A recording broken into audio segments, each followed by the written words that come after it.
Nah, ketika ada misalkan anak yang sudah tinggal di zona hijau dan bulan Juli nih mereka harus mulai bersekolah, atau yang di zona merah atau di zona kuning, zona merah bulan September atau Desember kemungkinan akan mulai sekolah lagi.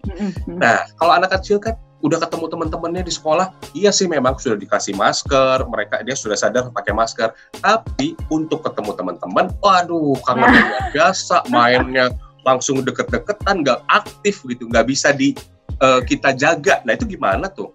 Ya, ini memang menariknya ya, karena makanya aku tuh termasuk orang tua yang mengatakan bahwa kalau aku boleh mengungkapkan pribadi ya, bahwa entar dulu deh gitu, maksudnya karena kecuali memang yang anak-anak usia sudah dewasa ya, mereka sudah bisa ya kelas 5 ke atas udah oke lah, mereka udah bisa batasannya. Riskan itu kalau di bawah kelas 5 ke bawah, 4, 3, 2, 1 dan TK paling itu riskan banget gitu. Nah, kalau ini harus dibutuhkan kerjasama sama pihak sekolah.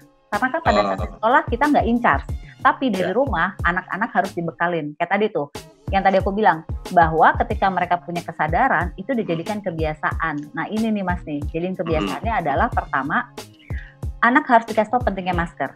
Jadi kalau anak udah paham pentingnya masker, udah masuk nih ya ke alam bawah sadar dia, saya nggak boleh ngelepas masker, maka anak akan terbiasa untuk tidak menggunakan masker. Nah sekarang gimana cara masukinnya ke alam bawah sadar ya kan, itu pertanyaannya kan. Jadi itu tadi, pada saat mau tidur, pada saat mau pergi, kita buatlah rangkai sebuah cerita yang anak-anak kan turning point-nya apa sih? Dia seneng kalau yang berbau-bau kayak dia jadi hero kan. Gitu kan, anak-anak suka kalau yang cowok ya, kalau yang cewek bisa di-create dia princess lah atau apalah gitu, bukan apa-apa karena kita mengambil titik dari dia sukanya apa sehingga dia dapat poin penting bahwa pakai masker itu penting, karena itu adalah bekal kita di rumah.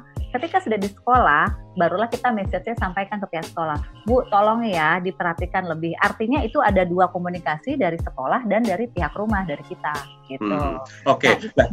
Ya, ketika misalkan gini, Mbak, kalau misalkan kita sudah memberikan edukasi yang baik gitu sama anak di rumah untuk bisa berhadapan dengan teman-temannya di sekolah atau berangkat keluar. Tapi karena mungkin dia terlalu menganggap bahwa virus ini ternyata musuh yang menakutkan sekali, sampai akhirnya dia malah nggak mau keluar sama sekali dari rumah. Nah itu gimana tuh? Nah makanya ini pinter-pinternya, nih orang tua tuh harus pinter-pinter, mendongeng juga jangan jadi menakutkan ya. Jadi artinya kita lagi perang nih gitu, tapi kan kita harus sekolah misalnya gitu ya, karena kan kita harus dapat ilmu atau segala macam bla bla bla bla. Tapi kita nggak usah takut dong, karena kan kita punya senjatanya. Jadi gini, kita kasih tahu sebuah masalah, tapi kita kasih solusinya. Jangan berhenti sampai masalah. Kalau berhenti sampai masalah, kita tuh punya musuhnya kecil, nggak kelihatan, mematikan, selesai. Udah anak takut. Gitu, Jadi ketika ini sebuah pola, kalau ngobrol sama anak atau sama siapapun, ketika kita mengangkat sebuah masalah, jangan berhenti sampai di masalah itu.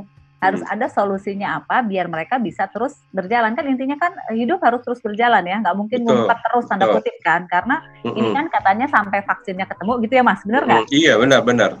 Nah sementara vaksin ketemu nggak ada yang bisa jawab kapan gitu kan. Nah ini harus dijadikan sebuah pola kesadaran bagi anak, tapi anak tidak perlu takut menghadapinya. Nah disinilah komunikasinya antara orang tua sama anak.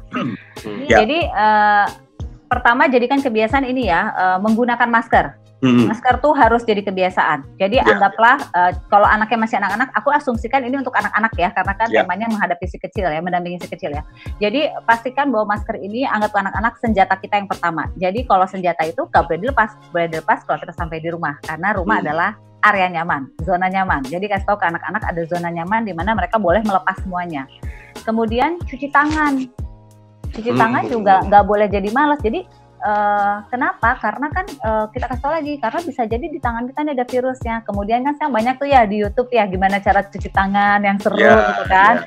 Coba deh main sama anak-anak cara cuci tangan yang seru itu ya. Itu fun banget deh, bondingnya dapet, anak mengerti tentang kebersihan, kemudian kita menumbuhkan habit baru. Nah jadi kita harus emang effort lebih untuk menciptakan habit baru nih buat anak-anak, juga buat kita ya pastinya ya. Kemudian hand sanitizer. Nah, anak-anak dibekalin tuh, karena kan anak-anak mau keluar ya, kan anak-anak tidak selalu ketemu air di waktu yang bersamaan gitu kan. Jadi ajarkan mereka kalau nggak ketemu air, boleh pakai hand sanitizer. Dan yang terakhir, ajarkan anak untuk mandi. Jadi sampai rumah harus langsung mandi ya nak, gitu. Baju-bajunya seragamnya dicopotin langsung, terus langsung dicuci gitu.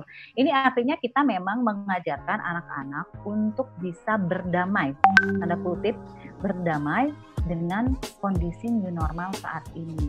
Nah inilah yang harus dikomunikasikan sama anak-anak.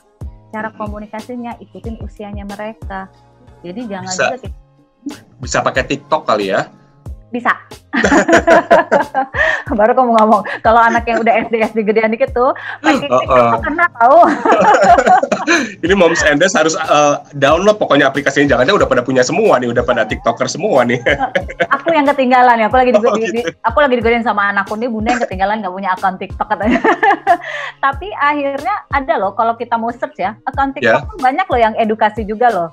Iya betul. Kan yang cuci tangan pakai masker gitu ya, apalah itu namanya lah ya, aku pernah lihat ya. Itu boleh dan itu jauh lebih masuk ke anak-anak. Jadi maksud aku komunikasi itu nggak selalu menasehati, dan kita harus pahami bahwa menasehati anak-anak sekarang itu beda sama zaman orang tua kita zaman dulu ya. Betul. Kayaknya kalau dulu kan aku dipanggil mama aja, Intan gini aja kayaknya udah aduh. Apa ya? Kalau udah nama lengkap apalagi tuh. Iya. Udah teriak satu huruf satu kata gitu ya. Ya. Tapi kalau sekarang nggak bisa, anak-anak sekarang tuh harus komunikasi dua arah. Makanya orang tua itu harus belajar komunikasi efektif apa, bagaimana berbicara dan bagaimana kita mendengarkan secara aktif. Nah, kadang-kadang PR untuk di ranah mendengarkan. Karena untuk mendengarkan anak maunya apa sampai message-nya keterima sama kita, itu nggak mudah loh. Ada empati di dalamnya, ada simpati di dalam. Tapi anak-anak sekarang butuh itu. Karena kalau nggak dia lebih tertarik ngomong sama gadgetnya. Betul, bahayanya.